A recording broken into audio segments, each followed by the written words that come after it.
Masarap pang merienda, sobrang dali lang gawin, at kaunti lang ang mga ingredients. Kesa bumili, ito na lang gawin, tipid pa sa budget. Kailangan lang natin ng 4 na medium-size eggs. Magpatak ng kaunting vanilla kung meron, at magdagdag ng 1 cup palm sugar o panutsa. Mix lang itong mabuti. Magdagdag ng 2 cups all-purpose flour at 1 teaspoon dry yeast. Mix lang ulit. At magdagdag na din ng 200 ml evaporated milk. Stir hanggang sa wala ng buo-buo. Tapan at hayaang umalsa ng 1 hour. After 1 hour ay umalsa na nga ito.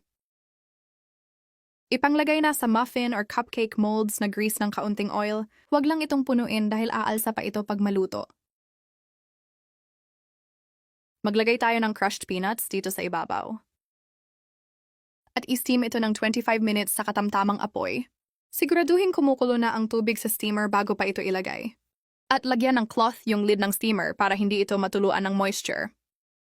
After 25 minutes ay pwede na itong hangin. Sobrang fluffy nito. At ang sarap pang merienda. Lakasan lang pala ang apoy kung gusto nyong bumubuka ang ibabaw nito. Super dali lang gawin at hindi ka talaga papalpak nito. Try nyo din. Thanks for watching. God bless.